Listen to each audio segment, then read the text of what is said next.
আসসালামু আলাইকুম, কি অবস্থা সবার? সবাই কেমন আছেন? নতুন আরেকটা রেসিপি নিয়ে চলে আসছি। চিকেন কোকোলা নুডলস রেসিপি, আগের কালের রেসিপি। বাচ্চাদের টিফিনের জন্য এভাবে যদি নুডলসটা করে দেন, একদম টিফিন বক্স খালি আসবে না, শিওর। তো চলেন আমরা রেসিপিটা দেখে নিই কীভাবে আমি কোকোলা নুডলসটা রান্না করলাম। তার জন্য এখানে আমি 1 প্যাকেট কোকোলা নুডলস নিয়ে নিছি। সেটা প্রথমে আমি সিদ্ধ করে নিছি গরম পানি দিয়ে। আমি সেটা দেখাই নাই, কারণ ভিডিওটা অনেক বড় হয়ে যাবে, সেই কারণে। দেন এরপরে হচ্ছে এখানে আমি পরিবেশন করছি সবগুলা দিয়ে, ডিম দিয়ে।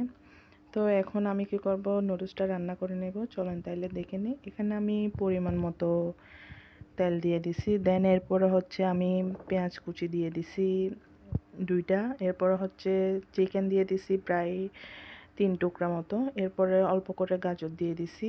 এরপরে হচ্ছে আমি কাঁচামরিচ দিয়ে দিছি 2টা। অর্ধেক টমেটো দিয়ে দিছি। এখন সবগুলা ভালো করে নেড়েচেড়ে তেলের সাথে একটু ফ্রাই করে নিব। ভালো করে চিকেনটা একটু তেলের সাথে ভেজে নিব, যাতে চিকেনটা কাঁচা না থাকে, সে কারণে। এই তো আমি ভালো করে ভেজে নিচ্ছি তেলের সাথে প্রায় 5 থেকে 6 মিনিট করে। এরপরে হচ্ছে আমি পরিমাণ মতো লবণ দিয়ে দিব। লবণ দিয়ে দেওয়ার পর হচ্ছে অল্প করে আমি এখানে টমেটো সস ইউজ করছি।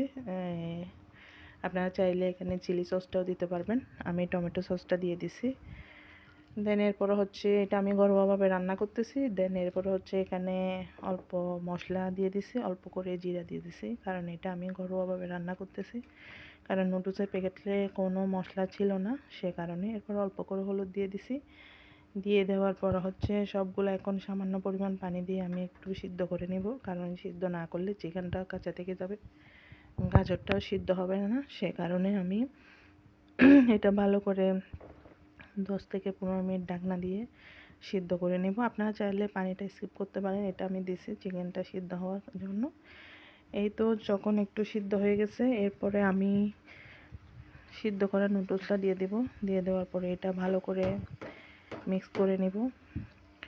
ভালো করে মিক্স করব, যাতে করে কোনো অংশে না থাকে, সে কারণে ভালো করে মিক্স করে নেব। ভালো করে মিক্স করে নেওয়ার পরে যখন এটা হয়ে যাবে, তখন আমি উপরে ধনিয়া পাতা দিয়ে এটা পরিবেশন করে নেব। খুব মজার একটা রেসিপি। আসলে অন্যান্য নুডলস থেকে কোকোলা নুডলসটা অনেক মজা, আমার অনেক মজা লাগছিল। এটা আমি ভিডিওটা এডিট করছি খাওয়ার পরে, আমার অনেক মজা লাগছিল। আপনারা চাইলে এভাবে বাসায় তৈরি করতে পারেন বাচ্চাদের টিফিনের জন্য, এরা অনেক খুশি হয়ে যাবে। তো আমার রেসিপি ভালো লাগলে চ্যানেলটা সাবস্ক্রাইব করবেন, পাশে থাকবেন। ইনশাআল্লাহ নতুন নতুন রেসিপি নিয়ে চলে আসবো।